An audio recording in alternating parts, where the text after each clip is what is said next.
24-10 को क्लास हुआ है। हरि बोल। तो श्रीमद् भागवतम का जो क्लास ऑनलाइन हो रहा है वो ऑनलाइन कनेक्ट नहीं हो पा रहा है, तो हम लोग उसको रिकॉर्ड कर रहे हैं। वैसे भी हम रिकॉर्ड करने वाले हैं आपसे, और उसको हम डाल देंगे, आप लोग देख लीजिएगा, YouTube पर भी डाल देंगे। तो ये है हमारा पहला स्कंद अध्याय 9 और श्लोक संख्या 24 से।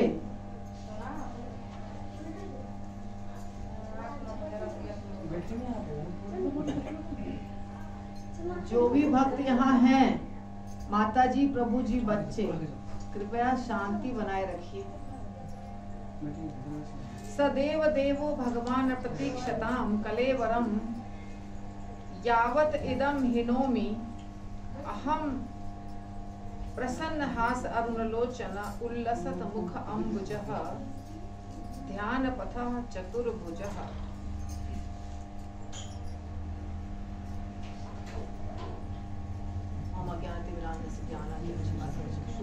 तस्मै श्री गुरुवे नमः। श्री कृष्ण चैतन्य प्रभु नित्यानंद श्री अद्वैत गदाधर श्रील प्रभुपाद की जय।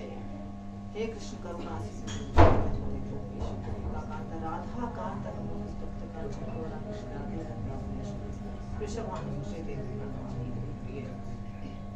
तो भीष्म पितामह शरीर त्यागने वाले हैं, और आपको ये पता है कि कथा यही चल रही है, और सब लोग उनसे मिलने के लिए गए हैं। पांडव जो थे, पांचों भाई, उसके साथ साथ जो गुरु इत्यादि थे, बड़े बड़े ऋषि मुनि, और जितनी जनता थी उनके राज्य में, वो सब स्त्रियां भी सब मिलने गए थे उनसे, और भगवान स्वयं भी गए थे मिलने के लिए।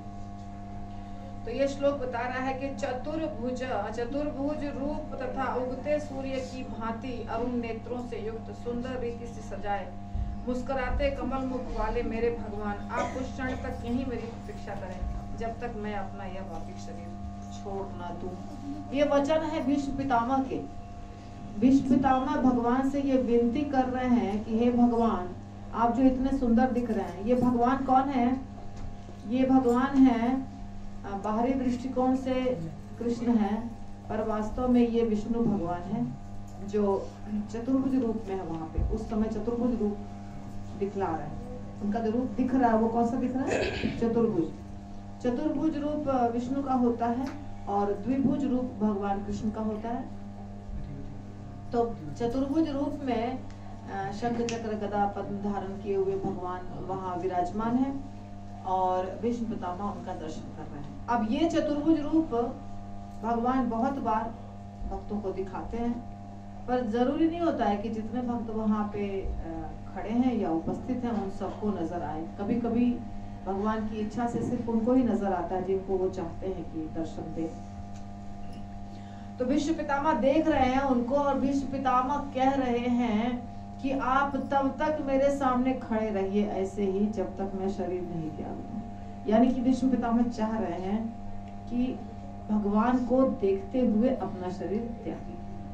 भीष्म पितामह को पूरे शरीर में तीर लगा हुआ था, इतना ज्यादा तीर लगा था कि वो तीर के ही सेज, अर्थात पूरे शरीर में इतना तीर हो गया था कि वो जब गिरे वैसे, तो सेज पूरा जमीन शैया बन गई। जैसे मान लो सैकड़ों तीर लगे हों, तो ऐसे ऐसे ऐसे ऐसे तीर बहुत सारा हो जाएगा, और उसके ऊपर वो सो रहे थे, तो पूरा ऊपर नीचे चारों तरफ तीर लगा हुआ था। कितना दर्द हो रहा होगा इसका अनुमान आप लगाइए। एक कांटा चुभता है तो हम बर्दाश्त नहीं कर पाते, पर भीष्म पितामह इतने सारे तीरों के साथ जिंदा थे, जबकि वो चाहते तो कभी भी शरीर त्याग सकते थे। उनको इच्छा मृत्यु का वरदान था, पर उन्होंने सोच लिया था कि एक पर्टिकुलर समय, जैसे होता है ना उत्तरायण दक्षिणायन, तो जो शुभ समय होता है उसी समय शरीर त्यागूंगा, और भगवान को देखते हुए शरीर त्यागूंगा, ऐसा उनकी सोच थी। और इसीलिए अब वो समय आ गया है कि भगवान सामने खड़े हैं और वो शरीर त्यागने वाले हैं। अब देखिए प्रभुपाद का परपोर्ट बहुत बड़ा है, थोड़ा सा मैं पढ़ती हूँ कि भीष्म पितामह जानते थे कि भगवान कृष्ण आदि नारायण हैं, उनके आराध्य देव चतुर्भुज नारायण थे, लेकिन वे यह जानते थे कि चतुर्भुज नारायण भगवान कृष्ण के पूर्ण अंश हैं। परोक्ष रूप में उन्होंने इच्छा व्यक्त की कि भगवान श्री कृष्ण अपने चतुर्भुज नारायण में प्रकट हो। तो यहाँ प्रभुपाद अंदर वाली बात बता रहे हैं कि कैसे कृष्ण और विष्णु दोनों थोड़े से अलग हैं। जब व्यक्ति भक्त बनता है, इस्कॉन में आता है, तो उसे शिक्षा मिलती है, या और भी संस्था में ये सब शिक्षा दी जाती है कि आध्यात्मिक जगत है, और आध्यात्मिक जगत में ये सब जो बच्चे भक्ति में इंटरेस्ट नहीं रखते हैं ना, जरा सुन लीजिए ध्यान से। मनी, बैठो सुनो कहानी। दो प्रकार के जगत होते हैं, आध्यात्मिक और भौतिक।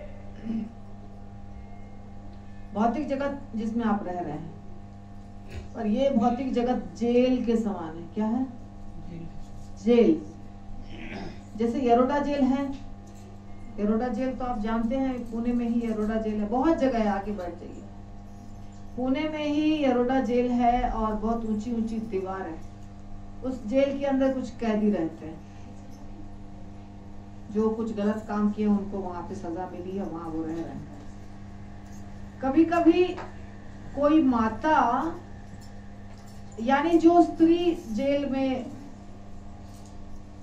सजा काट रही है, वो कभी कभी गर्भवती रहती है और उसको जेल में ही बच्चा होता है। सुना है ना, ऐसा होता है ना। एक डकैत थी फूलन देवी, उसको हुआ था। हाँ, वो डकैत थी, उसको बच्चा हुआ था मेरे ख्याल से जेल में ही। तो अब जो बच्चा जेल में जन्म लिया, और जब वो थोड़ा बड़ा हो जाएगा, 3 साल 4 साल 5 साल का, तो उसको आपको बहुत मुश्किल है समझाना कि इसके बाहर भी एक दुनिया है। मुश्किल है ना, क्योंकि उसने क्या देखा है? सिर्फ जेल ही देखा है। उसने बचपन से क्या देखा है? सिर्फ जेल। उसको मालूम है कि जेल में इतना बजे उठना होता है, इतना बजे सोना होता है, लाइन में खड़ा होकर खाना लेना होता है, मजदूरी करनी होती है, और रात को शाम को रूम के अंदर जाना होता है, बाहर से ताला लग जाएगा। यही मालूम है ना उसको। अगर वो उसको बाहर से कोई व्यक्ति जाए और बोले कि नहीं नहीं ऐसा थोड़ी होता है, हम लोग के घर में ताला नहीं लगता है, हम तो बाहर रहते हैं, जहां मर्जी हम जा सकते हैं, जब मर्जी है तब सोएंगे, जो मर्जी है वो खाएंगे, अपने घर में बनाएंगे और खाएंगे, हमको कोई लाइन में खड़े होकर के रोटी नहीं लेना होता है, तो वो बच्चे के पल्ले नहीं पड़ेगा, क्योंकि उसको कुछ भी पता नहीं है, ऐसी दुनिया भी होती है। सच बात है कि नहीं, बताओ? सच बात है। उसी प्रकार इस दुनिया में इतने सालों से हम इतने करोड़ों करोड़ों जन्मों से रह रहे हैं कि हमको पता ही नहीं चल रहा है कि आध्यात्मिक जगत भी कोई दुनिया है। गोलोक धाम नाम का कोई स्थान है, वैकुंठ धाम नाम का स्थान है, या साकेत धाम नाम का स्थान है, ये हमको पता नहीं चल रहा है। मनी, समझ में आई बात? हमें क्या लगता है, बस यही तो दुनिया है, इसी में एंजॉय करो, मजा करो, स्वर्ग यही, नर्क यही, सब यही है। पर ये सत्य नहीं है। जैसे हम बाहर से कोई जाते हैं और बताते हैं कि नहीं, जो तुम देख रहे हो ये सत्य है, पर इसके सिवाय एक और सत्य है। प्रभुपाद एक छोटी सी कहानी बताते थे, प्रभुपाद के गुरु बताते थे छोटी सी कहानी। एक मेढक था जो कुएं में जन्म लिया था, और कुएं में ही थोड़ा बड़ा हो गया। उसको डॉक्टर फ्रॉग कहते हैं, भक्ति सिद्धांत सरस्वती ठाकुर महाराज। तो कुएं में ही थोड़ा बड़ा हो गया, और कुएं में इधर फुदकता था, उधर फुदकता था, ऊपर जाता था, नीचे जाता था। कुएं के अंदर ही पानी था बहुत सारा, उसमें खेलता था, कूदता था, और समझता था कि मैं तो बहुत सुखी हूँ, बहुत बड़ी जगह में रहता हूँ, मालिक हूँ कुएं का। एक बार एक दूसरा मेढक आया, गिर गया, वो समुद्र से आया था। तो ये पहले सोचा कि कोई खाने की चीज आई, कुछ मेरा भोजन आया, निकलूंगा। लेकिन जब निकलने के लिए गया तो देखा ये तो मेरे जैसा ही मेढक है। समझ में आ गया उसको। तो सोचा कि नहीं नहीं, ये निकलने की चीज नहीं है। तो उस मेढक ने, समुद्र वाले मेढक ने फिर समुद्र वाले मेढक और ये कुआं वाले मेढक के बीच में बातचीत शुरू हुई। कुआं वाले मेढक ने कहा कि तुम कहाँ से आए हो? समुद्र वाले मेढक ने कहा हम तो समुद्र से आए हैं। क्या होता है समुद्र? समुद्र में बहुत पानी होता है। अच्छा, कितना पानी? ये जो हमारा कुआं है इससे इतना होता है या थोड़ा कम होता है? बोला नहीं नहीं, ये तो कुछ भी नहीं है, समुद्र तो बहुत बड़ा होता है। अब कुआं वाला मेढक उसको बोल रहा है कितना बड़ा, इतना बड़ा, इतना बड़ा, इतना बड़ा। वो कह रहा है अरे तुम सोच नहीं सकते हो कितना बड़ा, बहुत बड़ा। कुआं वाला मेढक बोला देखो मैं इतना छोटी बुद्धि का या छोटे दिल का आदमी नहीं हूं। मैं समझ रहा हूं कि तुम भी किसी ऐसे जगह से आए हो जहां बड़ा कुआं होगा। हम तुम्हारा इज्जत कर रहे हैं और हम तुमको बोल रहे हैं कि ठीक है हम मानते हैं, लेकिन इतना तो मत बोलो कि इससे बहुत बड़ा होगा, ये थोड़ी संभव है। इतना बड़ा हमारा स्थान है, थोड़ा बहुत इसके छोटा होगा नहीं तो ठीक है मान लेते हैं हम इसके बराबर होगा। तो सागर वाला मेढक हंस रहा है, बोलता है कि नहीं, तुम अनुमान नहीं लगा सकते हो कितनी बड़ी जगह से मैं आया हूं। तो ये पेट फुला फुला के मेजरमेंट बता रहा है कि कितना बड़ा, और फट गया पेट उसका। हाँ, डॉक्टर फ्रॉग का पेट फट जाता है। मगर वो समझ नहीं पाता है कि सागर कितना बड़ा हो सकता है, समुद्र कितना बड़ा हो सकता है। समझ पाता है? नहीं समझ पाता है।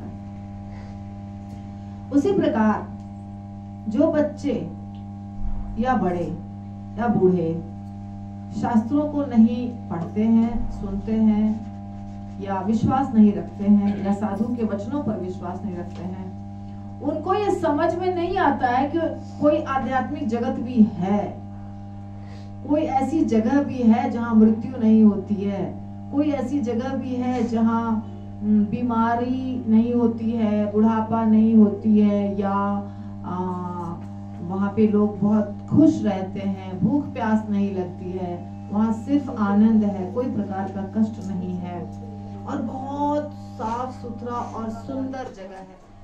ऐसा नहीं समझ पाते हैं।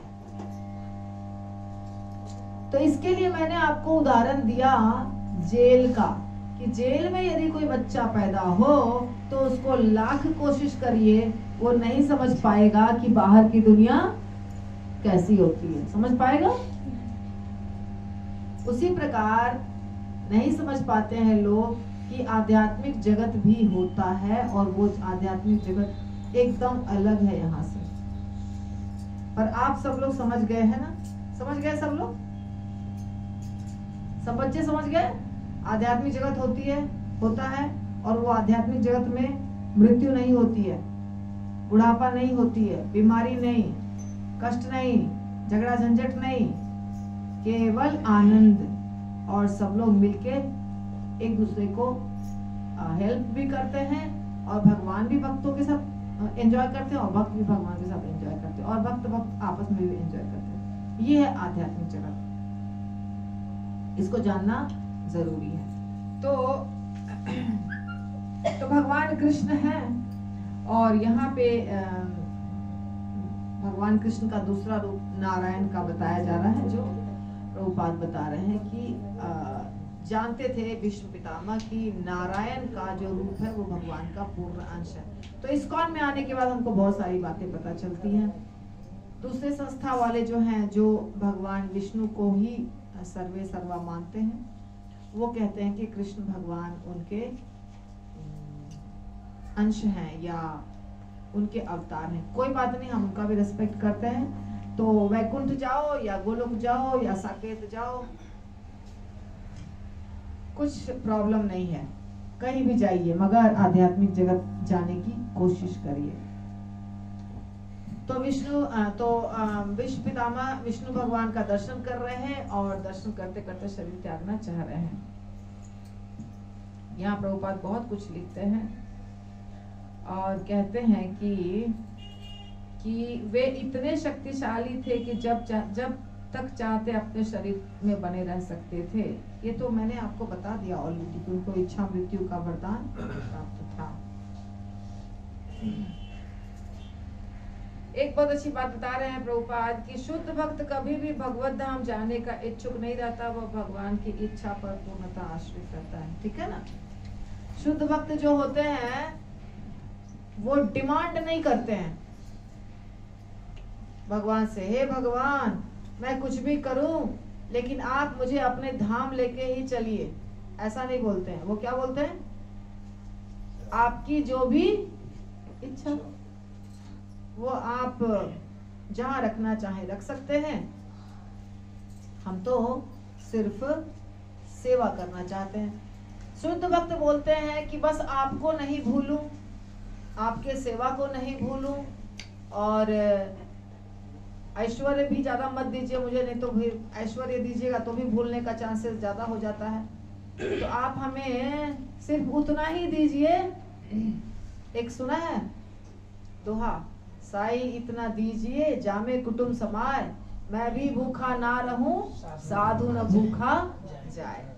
ज्यादा पैसा भी मत दीजिए, हम खा सके पी सके और मेरे घर जो साधु आए उसको भी हम खिला सके, इतना ही दीजिए।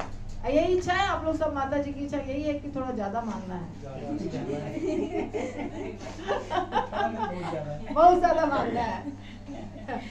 इच्छा अनलिमिटेड, कोई लिमिट नहीं, जितना दिया उतना ठीक है, कम नहीं देना चाहिए ज्यादा। लेकिन बहुत ज्यादा लेकर भी आदमी भक्ति से थोड़ा दूर हो जाता है। ज्यादा पैसा, ज्यादा बिजनेस, ज्यादा के चक्कर में व्यक्ति जिस उद्देश्य के लिए शरीर धारण किया है उस उद्देश्य को ही भूल जाता है। इसीलिए थोड़ा थोड़ा कष्ट भी होना जरूरी है, ताकि बीच बीच में याद करिए कि हम मालिक नहीं है, मालिक कोई और है, हमारे हाथ में कोई चीज है नहीं। ये कैसे याद होगा? जब आप वो हर चीज कर पाएंगे जो आपकी इच्छा है तो आपको क्या लगेगा? हम ही सर्वे सर्वा, सारी मेरी इच्छाएं पूरी होती है। लेकिन जब मालूम पड़ेगा कि हम कोशिश तो बहुत किए पर होता वही है जो भगवान की इच्छा, तब आपको लगेगा कि नहीं, हम तो मालिक नहीं है, हमने तो बहुत कोशिश की थी पर फिर भी सब जगह फेल हो गए। फेल होते बहुत सारे भक्त ऐसे बोलते हैं कि क्या फायदा ट्राई करके, होगा तो वही जो भगवान चाहते हैं। सच बात है कि नहीं? ऐसा होता है। तो ये जो भाव आता है गरीब लोगों में ज्यादा आता है, ये अमीर लोगों में नहीं आता। अमीर लोग अक्सर पैसे के घमंड में रहते हैं, पैसे के घमंड में, पावर के घमंड में जीते हैं, कंपटीशन करते हैं भगवान से भी। इसीलिए बहुत अमीर होना भी अच्छी बात साधारण जितना में हमारा गुजारा चल जाए और हम सम्मान भी कर सके साधु संतों का, भगवान के लिए भी कुछ कर सके, यात्रा भी कर सके, उतना भगवान दीजिए और उतना काफी है। अगर मान लीजिए आपके पास 50 कमरे का घर है, 50 बेडरूम है, उसके अंदर एक बेडरूम में आपके बेड का साइज है 20 बाय 20 फीट का,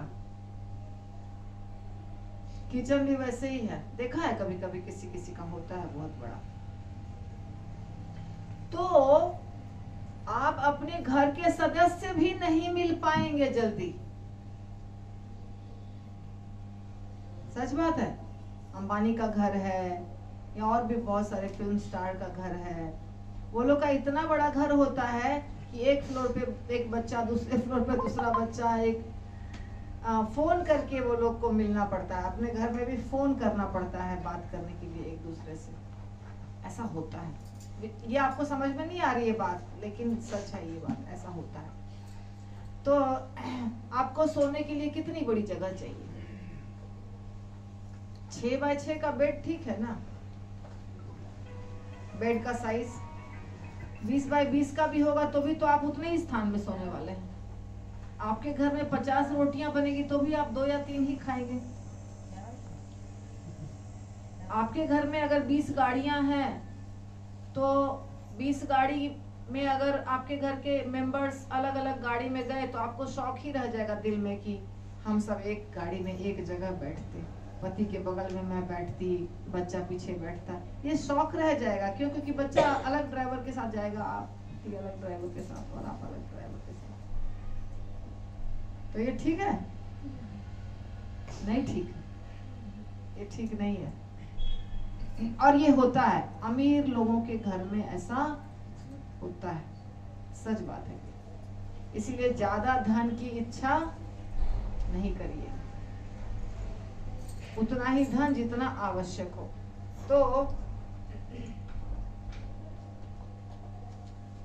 तो यहाँ पे प्रभुपाद ने जितना बता दिया, करीब करीब मैंने आपको बताया है ये सब चीज कि विश्व पितामह चाह रहे हैं कि मेरी इच्छा उनकी है कि मेरे सामने भगवान दिखते रहे और मैं शरीर त्यागूं।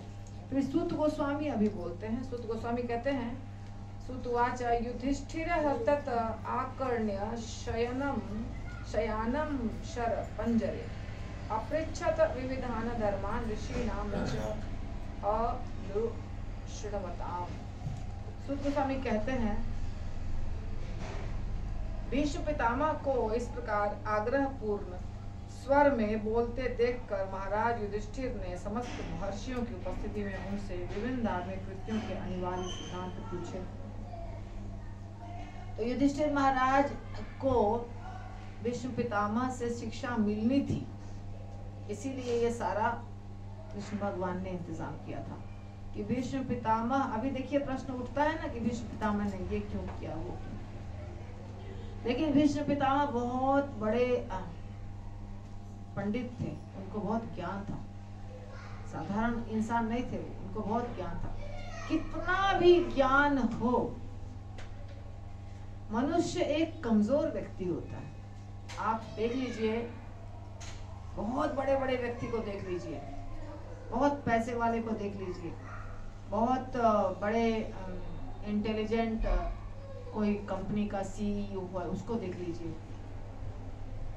दुनिया को लगता है कि वो कुछ अलग है, पर नजदीक जब आप उसके जाएंगे तो उसमें भी छोटी सी कमजोरी रहती है।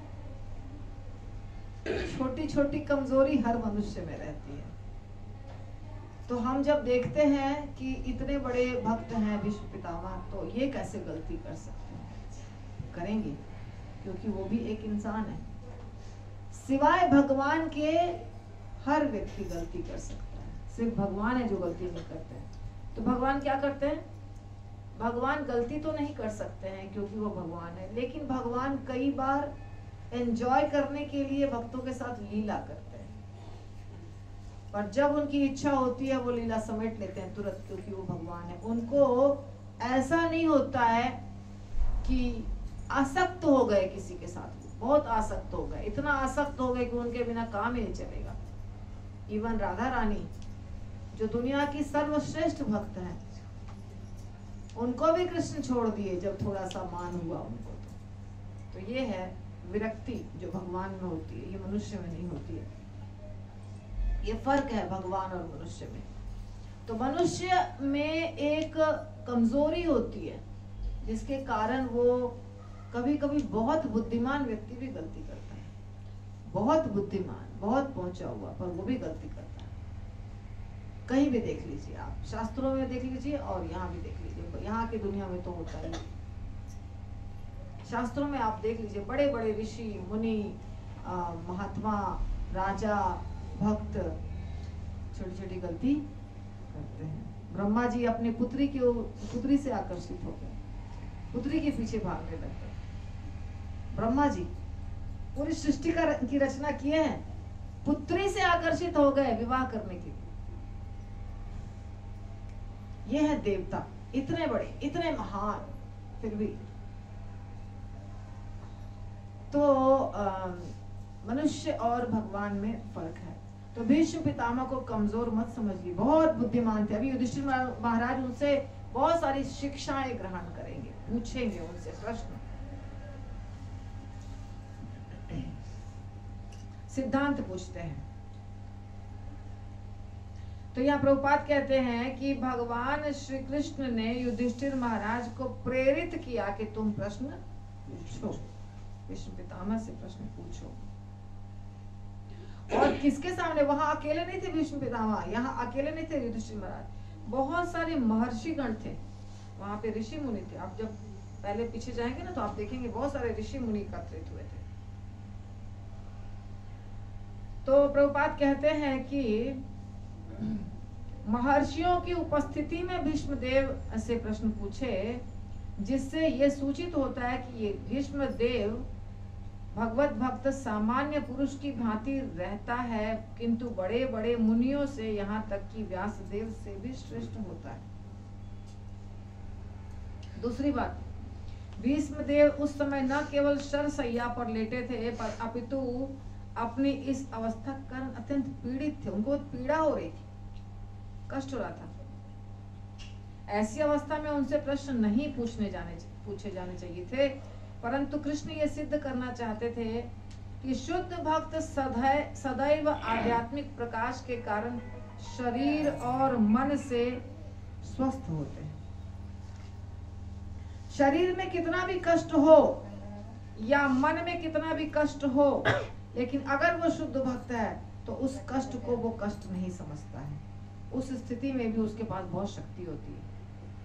प्रभुपाद जब शरीर त्याग रहे थे, बहुत कमजोर थे, बहुत बूढ़े थे, बीमार भी थे, उस समय तक उनके शिष्यगण जो डिक्टाफोन था, जैसे उस समय अलग रिकॉर्डिंग का प्रोसेस था, उनके मुख के पास कि जो भागवतम आप नहीं कर पाए, वो 10th कैंटो नहीं कर पाए ना, प्रभुपाद 10th कैंटो के पहले ही करे, उसके बाद 10th 11th और 12th कैंटो उनके शिष्यों ने किया।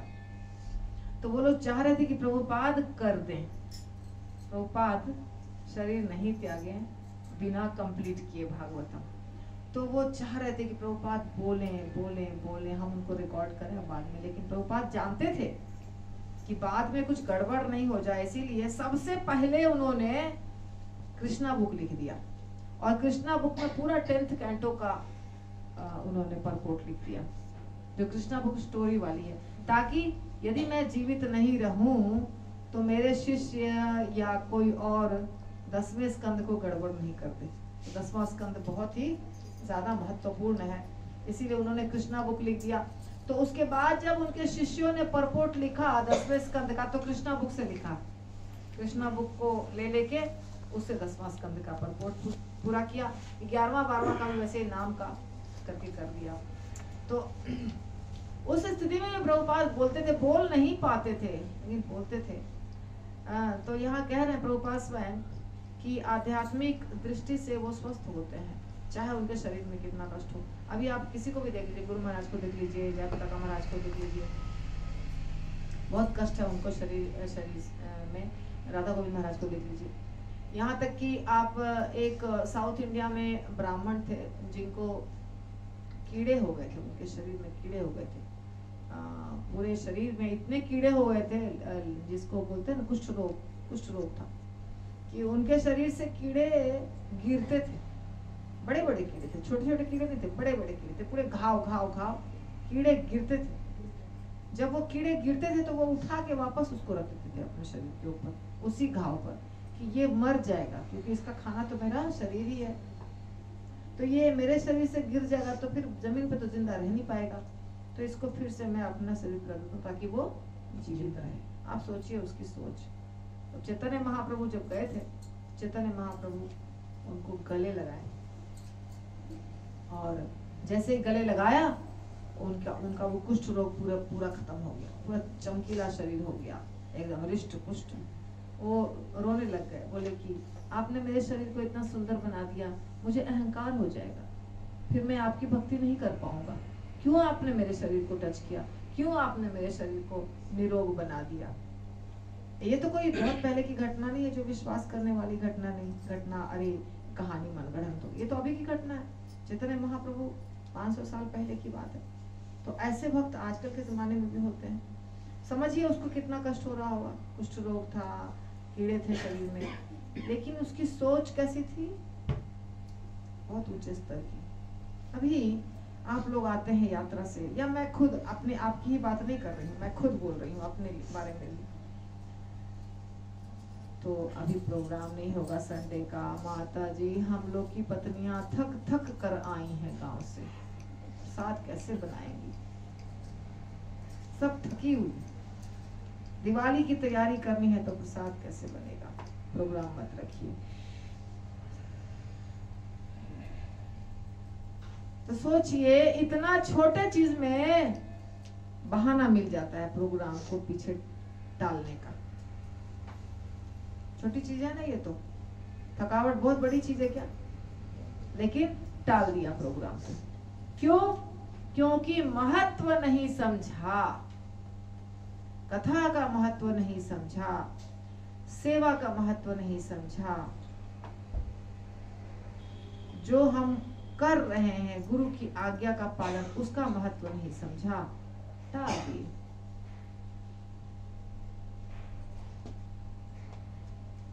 पर शुद्ध भक्त ऐसा नहीं करते हैं। शुद्ध भक्त क्या करते हैं? कुछ भी रुक जाए तो रुक जाए, लेकिन सेवा रुकनी नहीं चाहिए। गुरु आज्ञा का पालन होना ही चाहिए। एक गुरु का शिष्य था,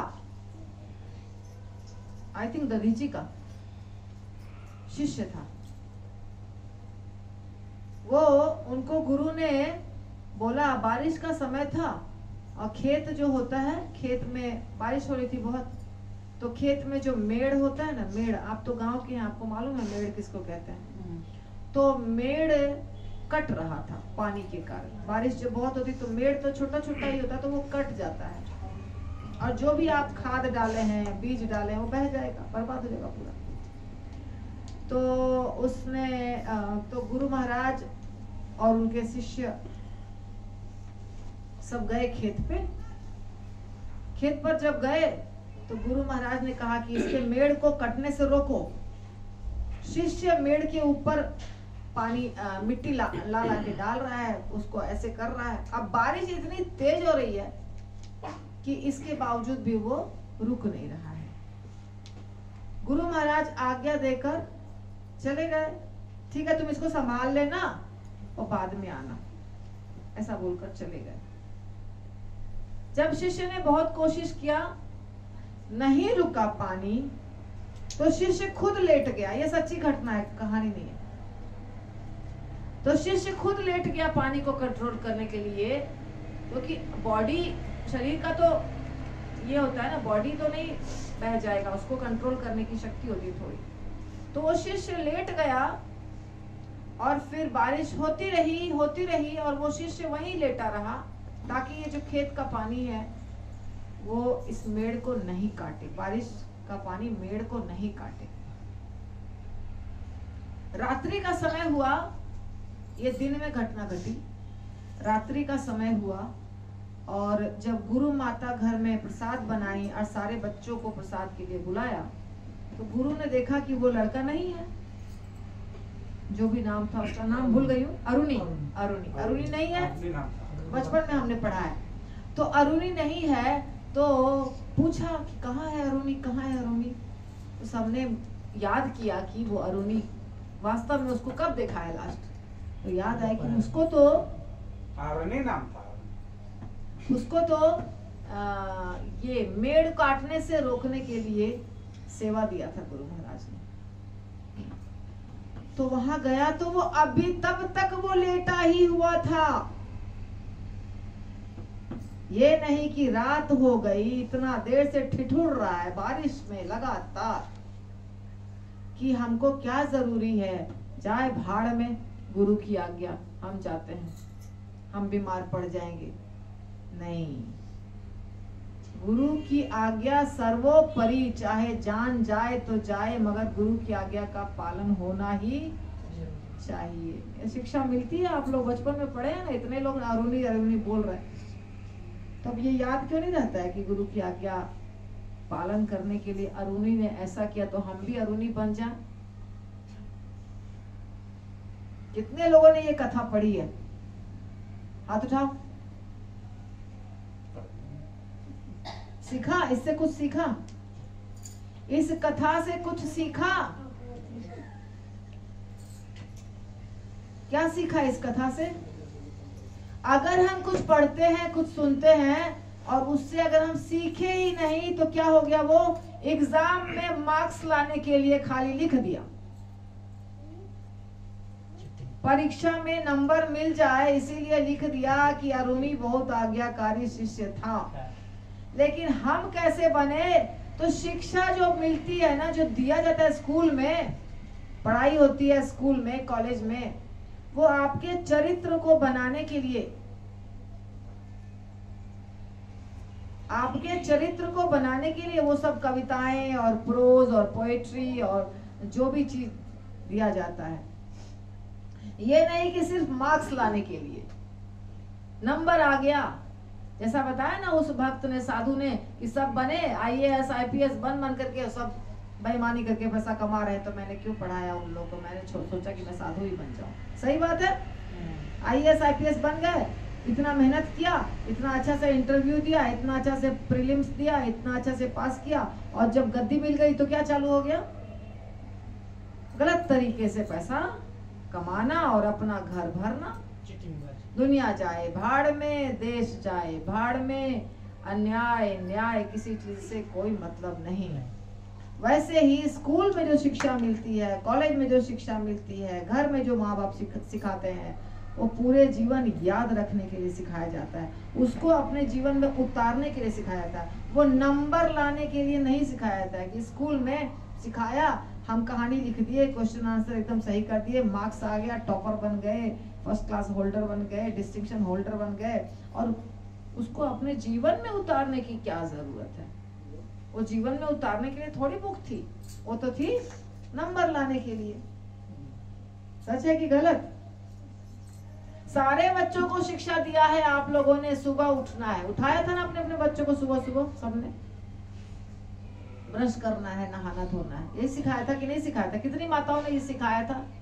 हाथ उठाइए। अपने बच्चों को कितनी माताओं ने ये सिखाया कि सुबह उठना है, नहाना धोना है, और स्कूल भेजा भी आप लोगों ने। लेकिन जब बच्चे कॉलेज जाते हैं तो उसका उठने का टाइम क्या हो जाता है? 8 बजे, 12 बजे, 1 बजे, सारे नियम को रख दिया ताक पे, और जो मन हुआ वो चालू कर दिए। सोने का टाइम भी बदल गया, उठने का टाइम भी बदल गया, जीवन जीने का टाइम, सब कुछ बदल गया। बाद में रोएंगे कि हमारे जीवन में इतनी समस्या। क्यों समस्या हुई? क्योंकि आपने नियम सारे तोड़ दिए। तो हम अरुणी की कथा तो सबने बोल दिया, पर अरुणी से सीखा नहीं,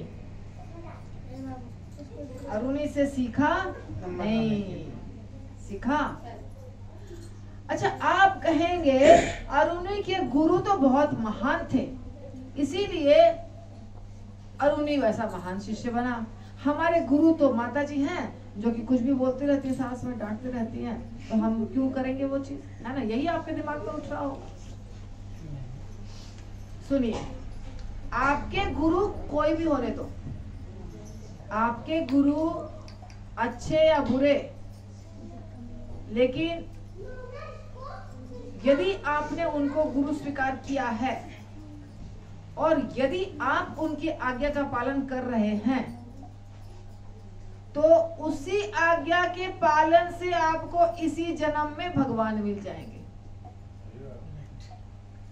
लेकिन अगर आप सोचे कि गुरु में दोष है, तो पूरे जन्म में कभी नहीं भगवान मिलेंगे। ये आप गांठ बांध लो, 100 बात की एक बात। क्यों ऐसा क्यों? क्योंकि गुरु कुछ नहीं करता है, भगवान करते हैं। गुरु थोड़ी कुछ करता है, गुरु तो अपने गुरु की आज्ञा का पालन कर रहा है। गुरु भी एक शिष्य है, वो क्या कर रहा है? अपने गुरु की आज्ञा का पालन कर रहा है, और अपने गुरु की आज्ञा का पालन कर रहे हैं। तो शक्ति कहां से आ रही है? शक्ति परंपरा से आ रही है, और जो परमात्मा आपके हृदय में बैठे हैं, सारा कार्य वो कर रहे हैं। देखिए, आपको एक ट्रेन पकड़ने जाना है, आपको एक ट्रेन पकड़ने जाना है, टिकट कटा लिया है, उस ट्रेन का होने वाला है एक्सीडेंट, पलटी खाने वाली है और पूरे डब्बे के लोग मरने वाले हैं। ये किसको पता है? गुरु को पता है? नहीं ना। आपको पता है, ड्राइवर को पता है, लेकिन परमात्मा को पता है। यदि परमात्मा आपको चाहेंगे बचाना, ट्रेन छूट जाएगी। एक बार एक बस थी, बस में बहुत सारे लोग बैठे हुए थे। बस में बार बार बिजली आके टकराती थी, पूरा बस हिल जाता था और बस वाला ड्राइवर परेशान था कि बिजली बार बार आके मेरे बस पे गिर रही है और बहुत मौसम खराब था, बारिश हो रही थी। तो बस वाला बोला ड्राइवर कि देखिए, हम बहुत देर से टॉलरेट कर रहे हैं, 50 सीट की बस है, इसमें 50 लोग भरे हुए हैं, बैठे हुए हैं, पर कोई व्यक्ति है जिसकी मृत्यु होने वाली है बिजली पड़ के, बिजली बॉडी पे गिर के, और उस व्यक्ति के चलते सारे बस को प्रॉब्लम हो रहा है। तो अभी हम बस रोकते हैं, सब लोग उतरिए, और एक पेड़ बताया, उस पेड़ के पास छू के आइए, अगर बिजली गिरनी होगी तो गिर जाएगी, 1 बाय 1 गिर जाएगी, और जिस व्यक्ति को मरना होगा मर जाएगा, फिर हमारी बस ठीक से चलेगी। सब जा रहे हैं 1 बाय 1, एक बार में एक आदमी जाएगा, एक बार में एक आदमी जाएगा। 49 आदमी तो जाके छू लिए, मगर नहीं मरे। अब जब 50वां जा रहा है, अंतिम आदमी, तो उसको लग रहा है मैं तो पक्का मरूंगा। क्यों? क्योंकि सब बच गए और मैं अकेला बच गया हूँ, बाकी सब तो जिंदा ही रह गए, और अब तो मेरे में ही कुछ दोष है, शायद ये बिजली जो चमक रही है, ये इंद्र देवता जो है मुझे ही मारना चाह रहे। वो गया डरते डर के पेड़ के पास, लेकिन जब वो पेड़ के पास गया तो बस के ऊपर बिजली गिरी और सारे 49 लोग, मतलब वो जो अकेला था उसके चलते बिजली नहीं गिर पा रही थी, क्योंकि उसको अकेले को बचना था, पर ये 49 को मरना था। तो जिसको मरना है वही मरेगा, जिसको नहीं मरना है उसको, तो ये कौन करता है? ये परमात्मा करता है। परमात्मा ही आपको बुद्धि देते हैं, परमात्मा ही आपको गुरु से मिलाते हैं, परमात्मा ही आपको हेल्प करते हैं, परमात्मा ही आपको बचाते हैं, और परमात्मा ही आपका वो इंतजाम करते हैं जो समय पे आप मर भी जाते हैं। इसलिए गुरु को कभी भी साधारण मनुष्य नहीं समझना चाहिए, उसमें दोष नहीं देखना चाहिए, क्योंकि वो देखने से गुरु को कुछ नहीं होगा, आपकी उन्नति रुक जाएगी, आपकी उन्नति आगे नहीं हो पाएगी, वहीं रुक जाएगी, क्योंकि आपने गुरु में दोष देखना शुरू कर दिया। लेकिन यदि आप चाहे जैसे भी गुरु हो, आपकी निष्ठा पूर्ण रहेगी गुरु के प्रति, तो परमात्मा को मालूम है कि इसके गुरु में थोड़ा प्रॉब्लम है, लेकिन ये तो गुरु को बहुत पूजता है, तो इसका तो बेड़ा पार करना है, ऐसा होगा। ये सत्य है, यही होता है। इसलिए हमें ये बात अच्छे से समझना पड़ेगा कि हमको अच्छा परफेक्ट शिष्य बनना है। भगवत धाम जाना चाहते हैं? हाथ उठाइए। कितने लोगों को भगवत धाम जाना है? किसको किसको भगवत धाम जाना है? गोलोक धाम? कोई नहीं उठा रहे, कोई नहीं उठा, नहीं जाना है, नहीं जाना है, नहीं जाना है। बोलो, जाना है? हाथ उठा के दिखाओ जरा, हाथ उठाओ तो जरा, सब लोग हाथ उठाओ तो किसको किसको गोलोक धाम जाना है? आप डर के मारे नहीं उठा रहे। तो देखिए, आपको लगता है कि गोलोक धाम जाने के लिए कृष्ण भगवान की पूजा करनी चाहिए, है ना? क्या लगता है? गोलोक धाम जाने के लिए क्या करना चाहिए? कृष्ण भगवान गोलोक धाम में रहते हैं, राधा रानी रहती हैं, तो गोलोक धाम के लिए हमको राधा रानी की सेवा करनी पड़ेगी और कृष्ण भगवान की सेवा करनी पड़ेगी, और हम गोलोक धाम पहुंच जाएंगे। गोलोक धाम के दरवाजे पर खड़े रहेंगे आपके गुरु। गुरु की कृपा से बिना गुरु के उसके अंदर एंट्री नहीं हो। नहीं है। सत्य बात है। गोलोक धाम के दरवाजे तक पहुंचने के बाद भी अंदर नहीं जा पाएगा यदि गुरु आपको खींच के अंदर नहीं ले गए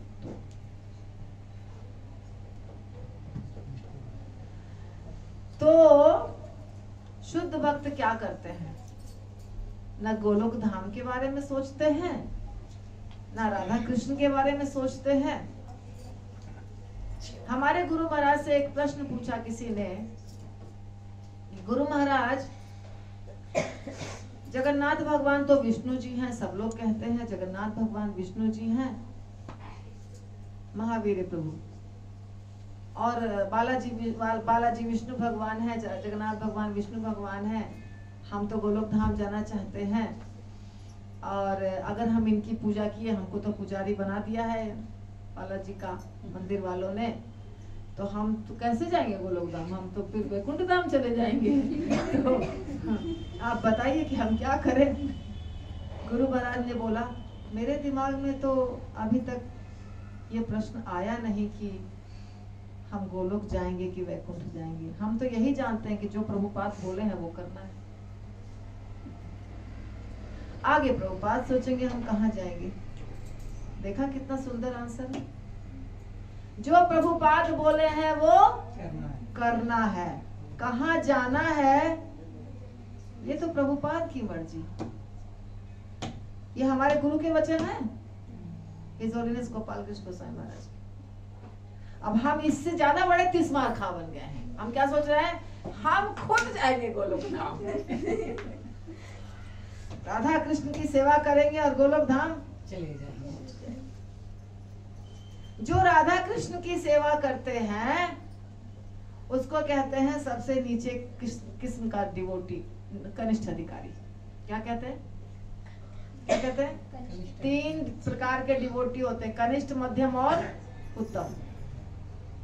सबसे छोटे जो भक्त होते हैं उनका अट्रैक्शन, उनका आकर्षण होता है भगवान से, भगवान के विग्रहों से, मंदिर से। आप कहेंगे अच्छा तो फिर उत्तम अधिकारी का नहीं होता भगवान से? उत्तम अधिकारी की तो बात छोड़िए, लेकिन जो मध्यम होते हैं, कनिष्ठ का तो भगवान से होता है आकर्षण, मंदिर से, भगवान से, विग्रहों से। लेकिन जो मध्यम होते हैं उनका आकर्षण होता है वैष्णवों से, भक्तों से। वो भक्तों को आदर सम्मान देते हैं, भक्तों का बहुत ज्यादा ख्याल रखते हैं, उनके आज्ञा का पालन करते हैं। उसको कहते हैं मध्यम अधिकारी, मतलब कनिष्ठ से ऊपर। तो भक्त क्या करते हैं? जो जिस भक्त और वैष्णव का वो व्यक्ति सम्मान करता है वो क्या करते हैं? भगवान की भक्ति करते हैं। और भगवान कहाँ रहते हैं? नाहम तिष्ठामि वैकुंठे योगिनां हृदयेषु वा यत्र गायन्ति मद भक्ता तत्र तिष्ठामि नारदा। ना मैं वैकुंठ में रहता हूँ, ना मैं योगियों के हृदय में रहता हूँ। जहां मेरे भक्त मेरा गुणगान करते हैं मैं वहीं रहता हूँ। ये भगवान के वचन है। कहाँ रहते भगवान? जहां उनका। अब बोलेंगे हम तो बहुत भोग लगा रहे हैं, भगवान तो है। तो भगवान को खाने की कोई कमी है क्या? कोई कमी है?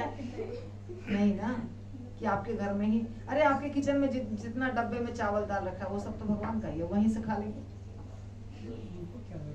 मार्केट यार्ड में जितना चावल गेहूं है वो भगवान का नहीं है, वहीं खा लेंगे। आपके घर में आके इंतजार करेंगे क्या इतना मुझे भोग लगा तो खाएं?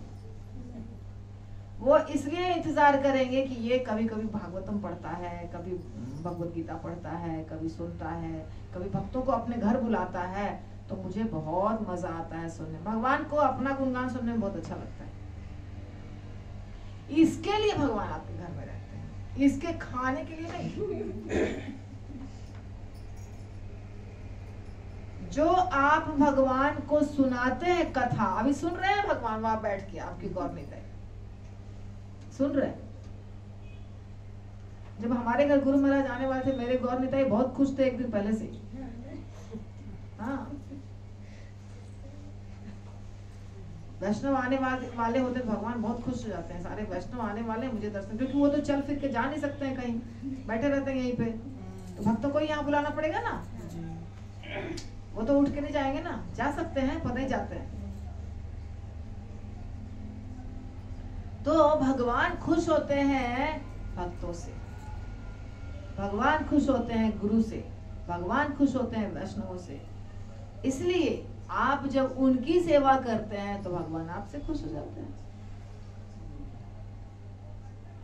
फिर आप भगवान आपसे खुश हो जाते हैं। और फिर भगवान को आपको जो उचित स्थान है, जो आपके लिए जरूरी है, जो आपके लिए करना है, वो भगवान इंतजाम करते हैं।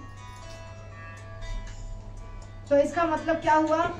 और उत्तम अधिकारी जो होते हैं उनको तो कोई दुनिया में आदमी बुरा लगता ही नहीं है, कोई जीव भी बुरा नहीं लगता है, वो तो उत्तम अधिकारी होते हैं, राधा रानी के समान। तो हमें उठना पड़ेगा, थोड़ा हमें उठना पड़ेगा। हर समय कनिष्ठ अधिकारी बन के बैठे रहने से काम नहीं चलेगा। हर समय देखिए, एक बार हम एक मंदिर गए थे, उसका नाम नहीं याद है, वो बहुला देवी का है ना, बहुला देवी की कथा, वो मंदिर में गए थे, कौन सा बात था याद नहीं। तो मंदिर के ऑल्टर बंद होने का टाइम हो गया, पर हम लोग की टीम नहीं पहुंची थी। एक दो भक्त पहुंच गए थे, दूसरी गाड़ी नहीं आई थी। पुजारी जी मंदिर नहीं बंद किए। कितना स्ट्रिक्ट रूल होता है, इतना बजे बंद होना ही चाहिए मंदिर, पर पुजारी जी मंदिर नहीं बंद किए। हमें बहुत अच्छा लगा कि हमारे भक्तों को दर्शन हो जाएगा। तो उनसे हम लोग बहुत देर तक बातें किए और वो बहुत कुछ बता रहे थे। तो उन्होंने ये सब बताया कि भक्त कितना इम्पोर्टेंट होता है, भक्त कितना भक्तों को खुशी देना भगवान को खुशी देने से भी ज्यादा अच्छा है। ये बात घुस रही है दिमाग के अंदर की नहीं घुस रही जी? अभी तक ही सिर्फ कथा खत्म होने के बाद समाप्त। जब तक कथा चल रही है तभी तक, कथा समाप्त दिमाग भी बदल जाएगा। इसको हमेशा रखिए, ये पूंजी है, पूंजी क्या है? ये संपत्ति। आप अपने जीवन में कितने लोगों को खुशी दे सके, ये इम्पोर्टेंट है। कितने भक्तों को खुशी दे सके, और भी इम्पोर्टेंट है। कितने महान आचार्यों को खुशी दे सके, और भी इम्पोर्टेंट है। गुरु को खुशी दे सके, और भी इम्पोर्टेंट है। तो गुरु को खुशी देना कैसे? डोनेशन दे देंगे, बहुत आसान है। 2 लाख 4 लाख 10 लाख 20 लाख कमाते हैं, साल में 50 लाख कमाते हैं, 1 लाख खर्चा कर देंगे, 20,000 खर्चा कर देंगे, 10,000 खर्चा कर देंगे, माता जी को 5,000 की साड़ी दे देंगे, हो गया काम खत्म। कुछ फायदा नहीं, कुछ फायदा नहीं। पैसा यूजलेस थिंग है। जो महान भक्त होते हैं, सनातन गोस्वामी पारस पत्थर को कहाँ रखे थे? कचड़े के डब्बे में। पारस पत्थर वो पत्थर होता है जिससे सारा लोहा, कोई भी लोहा को टच करेंगे तो सोना बन जाएगा, लेकिन उसको सनातन गोस्वामी ने कहाँ रखा था? कचड़े के डब्बे में। तो जो भक्त होते हैं उसके लिए पैसे की कोई कीमत नहीं है, गिफ्ट की कोई कीमत नहीं है, वो तो कोई भी दे सकता है। और क्या फर्क पड़ता है, आप 10 साड़ी पहने 50 साड़ी पहने, क्या फर्क पड़ता है? एक ही है ना। इसी तरह आप गुरु महाराज को दे देंगे, या किसी को भी जो जिसके जो गुरु हैं, या मंदिर में डोनेशन दे देंगे, हो गया। वो बहुत आसान है, लेकिन माता जी की आज्ञा का पालन करना बहुत कठिन है कि नहीं है? वो पता चल रहा होगा बलि नाम को, केशवनाथ को, कितना कठिन है माता जी की आज्ञा का पालन करना। ओह वेरी डिफिकल्ट, बहुत कठिन है आज्ञा का पालन करना। प्रोग्राम रखो, लेक्चर दो, प्रोग्राम रखो, प्रीचिंग में हेल्प करो, वीडियो बनाने में हेल्प करो, वेरी डिफिकल्ट। नहीं होगा। दुनिया भर के नाटक शुरू उसमें, लेकिन फायदा आपको इससे होगा, फायदा आपको गिफ्ट देने से नहीं होगा। क्यों? उससे मुझे कुछ खुशी नहीं मिलती है। मुझे खुशी किससे मिलती है? आप कितने भक्तों को जोड़े, कितने नए भक्तों को जोड़े, कितने भक्तों के लिए, भक्तों के प्रसन्नता के लिए आपने कितने प्रोग्राम रखे, ये महत्वपूर्ण है। आपने वीडियो बनाने में कितना हेल्प किया, आप यात्रा कितना अच्छे से लेकर गए। क्यों? क्योंकि ये सब चीज से प्रचार बढ़ेगा। और मेरे गुरु की आज्ञा है प्रचार करो, उनके गुरु की आज्ञा है प्रचार करो, उनके गुरु की आज्ञा है प्रचार करो, सबकी आज्ञा है प्रचार करो। इसलिए गुरु के वचन का पालन ही सबसे बड़ी सेवा है। अरुणी की कथा मैंने आपको बताई, वो क्या किया? गुरु के वचन के पालन के लिए ही ना वो सोया रहा रात भर दिन भर पानी में।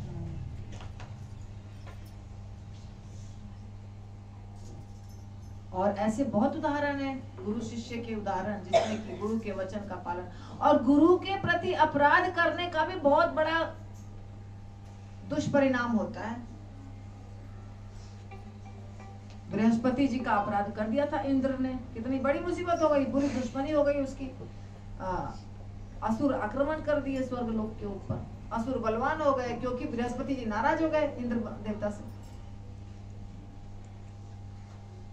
इंद्र भगवान से नाराज, इंद्र देवता से नाराज हो गए। तो परिणाम तो अभी आप कहेंगे ये सिर्फ ये चार लोगों को बोलती हूँ मैं क्या? ये आप लोग सब जो बैठे हैं, आप लोग नहीं है क्या मेरे काउंसिल? आपको कुछ नहीं करना है, आपके लिए कुछ नहीं है। आपको क्लास में आना है वो भी भारी लगता है, क्लास में आना है वो भी भारी लगता है, सेवा करना तो दूर की बात है। तो जीवन का उद्देश्य क्या होना चाहिए? धन कमाना।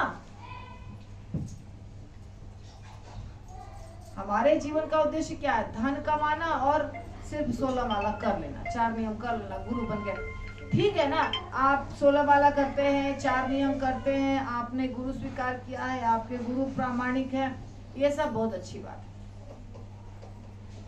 पर इससे तो बहुत सारे जन्म लग जाएंगे, इसे तो बहुत जन्म लग जाएंगे भगवत धाम जाने में, लग जाएंगे कि नहीं? क्योंकि आपने क्या किया? सिर्फ रास्ता को पकड़ा है, उस पर चल नहीं रहे। एक सीढ़ी होती है, एयरपोर्ट पे सीढ़ी होती है, अभी ट्रेन में रेलवे में भी लगा दिया है ना एस्केलेटर। तो उसमें क्या होता है, आप सीढ़ी पर खड़े हो गए तो सीढ़ी धीरे धीरे जाता है ऊपर या नीचे, है ना। लेकिन अगर आप खड़े होने के बदले दौड़ भी रहे सीढ़ी पे, तब क्या होगा? और फंस जाएंगे ना। सीढ़ी भी चल रहा है और आप भी चल रहे हैं, दोनों चल रहे हैं, तब तो फटाफट पहुंच जाएंगे ऊपर। लेकिन अगर आप सीढ़ी पे खाली खड़े हो गए तब क्या होगा? बहुत स्लो हो जाएंगे, है ना। हम लोग को जब इंटरनेशनल एयरपोर्ट से डोमेस्टिक एयरपोर्ट पे आना होता है, दिल्ली एयरपोर्ट पे, तो बहुत बड़ा है। इंटरनेशनल से डोमेस्टिक तक आने में आपको वैसी चलने वाली सीढ़ी कम से कम 20-25 मिलती है, ऐसा लगता है मुझे, बहुत सारी सीढ़ियां मिलती है। तो हम उस सीढ़ी नहीं, ऐसे फ्लैट होता है, तो हम उस पर खड़े भी होते हैं और चलते भी हैं, ताकि हम जो टाइम पे हमको डोमेस्टिक पकड़ना है वो हम टाइम पे पहुंच जाए। तो क्या होगा, फिर बहुत सारा लाइन लंबा है तो हमारा लेट हो जाएगा। तो उसी प्रकार यदि आप 16 वाला 4 नियम कर रहे हैं और आगे कुछ नहीं करेंगे तो बहुत सारे जन्मों तक आपको ये इंतजार करना पड़ेगा गोलोक धाम जाने का। क्योंकि ये मिनिमम रिक्वायरमेंट है, 16 वाला 4 नियम मिनिमम रिक्वायरमेंट है, कम से कम। लेकिन इसके आगे भगवत धाम जाने के लिए और बहुत सारी चीजें करनी पड़ेगी। सहमत है कि नहीं आप लोग? मेरे बात से सहमत हैं? कितने लोग सहमत हैं? हाथ उठाओ जरा। सब सहमत हैं। तो क्या करेंगे, क्या प्रयास करेंगे इसके लिए, बोलिए। प्रचार करेंगे। बहुत अच्छा, मनी तो तैयार हो गया प्रचार करने के लिए एकदम। बच्चे बड़े, हर व्यक्ति में कुछ ना कुछ गुण है करने का, उसको वो गुण का उपयोग करना चाहिए। बहाना नहीं बनाना चाहिए। अभी आप कहेंगे हमारे तो सच में तबीयत खराब है, हम क्या करें, हम सच में थके हुए हैं। तो आप सच में तबीयत खराब है और सच में थके हुए हैं, तो आप खाते नहीं है, सोते नहीं है, नहाते नहीं है, तो सारा काम तो कर रहे हैं, तो प्रोग्राम रखने वाला काम क्यों नहीं करते?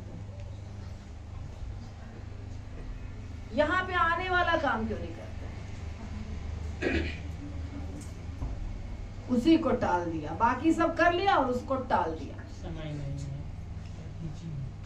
मतलब भगवान जान गए कि तुम्हारे लिए सब चीज ज्यादा इंपॉर्टेंट है, लेकिन मेरा जो कार्य है वो तुम सबसे पीछे करोगे या तो नहीं करोगे। ये भगवान क्या मूर्ख है? भगवान मूर्ख है? उनको आप बेवकूफ बना सकते हैं? तो तराजू में तौला तो भगवान ने क्या देखा? जब तौलाया तराजू तो भगवान ने क्या देखा?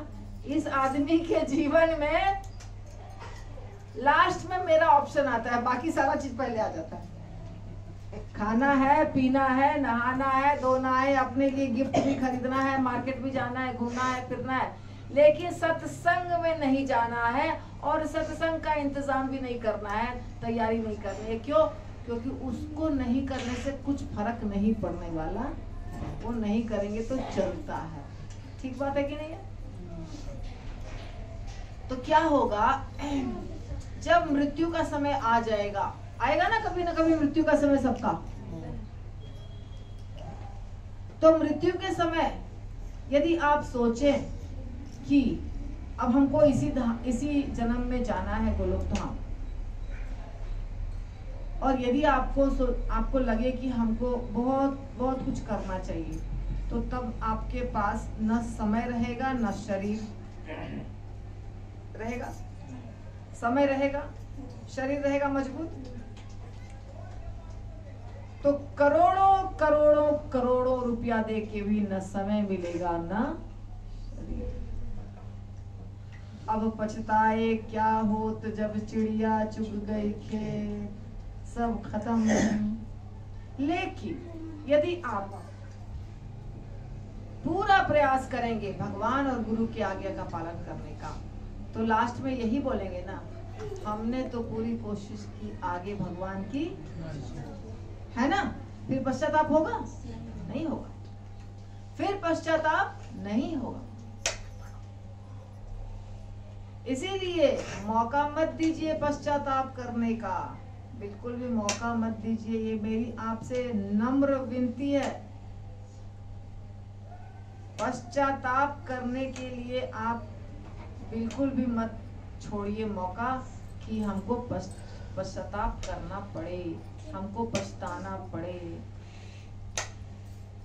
अच्छा, जो मूर्ख हैं, पढ़े लिखे नहीं हैं, वो सोचेंगे हम क्या करें, हम ये पढ़ नहीं सकते हैं, हम कुछ कर नहीं सकते हैं, तो थोड़ा क्रिकेट ही खेल लेते हैं, है ना?